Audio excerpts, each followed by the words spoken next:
Baiklah, Assalamualaikum warahmatullahi wabarakatuh. Perkenalkan, nama saya Mufrodun Hasanah dengan NIM 2111250076. Di sini saya dari kelas 3C. Saya akan membuat video penjelasan singkat tentang peran dan fungsi konselor bagi anak usia dini. Untuk memenuhi tugas ujian akhir semester mata kuliah Bimbingan Konseling Anak Usia Dini dengan dosen pengampu Denny Febrini, SAG MPD. Pengertian bimbingan dan konseling bagi anak usia dini. Konseli adalah proses interaksi antara konselor dan konseli, yang mana tujuannya di sini adalah agar dapat membantu konseli memahami diri dan lingkungannya, dan konseli dapat mengambil keputusannya untuk kehidupannya di masa yang akan datang nanti. Bimbingan dan konseling anak usia dini merupakan upaya memfasilitasi dan membantu guru dan orang tua dalam mengembangkan potensi atau tugas-tugas yang dimiliki anak usia dini dan mengatasi permasalahan yang dihadapi anak, meliputi aspek kultural, aspek emosional, aspek pembelajaran, aspek psikologi, dan aspek lingkungan, dan dapat dilaksanakan di ruangan khusus atau ruang belajar pendidikan anak usia dini yang memenuhi persyaratan khusus, yakni nyaman, aman, dan dapat menjaga rahasia anak, dan yang khusus yaitu nyaman bagi anak usia dini. Peran dan fungsi konselor dalam bimbingan konseling anak usia dini.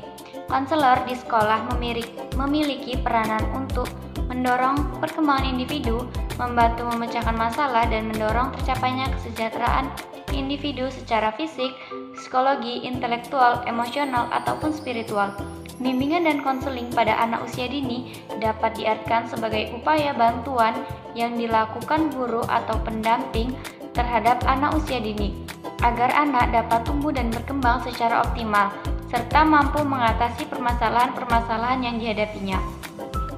Adapun peran konselor pada anak usia dini adalah membantu mereka untuk dapat lebih mengenal dirinya, kemampuannya, sifatnya, kebiasaannya, dan kesenangannya, mengembangkan potensi yang dimilikinya, mengatasi kesulitan-kesulitan yang dihadapinya, dan menyiapkan perkembangan mental dan sosial anak untuk masuk ke lembaga pendidikan selanjutnya. Sedangkan fungsi bimbingan untuk anak usia dini adalah yang pertama, fungsi pemahaman, meliputi pemahaman diri anak oleh guru dan orang tua, hambatan yang dihadapi anak, lingkungan luar rumah, dan cara penyesuaian diri. Yang kedua, fungsi pencegahan, yaitu usaha bimbingan yang menghasilkan tercegahnya anak dari berbagai permasalahan yang dapat mengganggu, menghambat, dan menimbulkan kesulitan dalam proses perkembangan.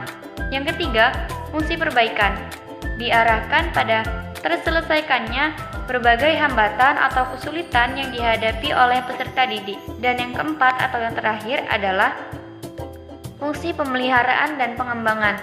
Fungsi ini merupakan usaha bimbingan yang menghasilkan terpeliharanya dan berkembangnya sebagai potensi dan kondisi positif anak didik dalam rangka perkembangan dirinya secara mantap dan berkelanjutan.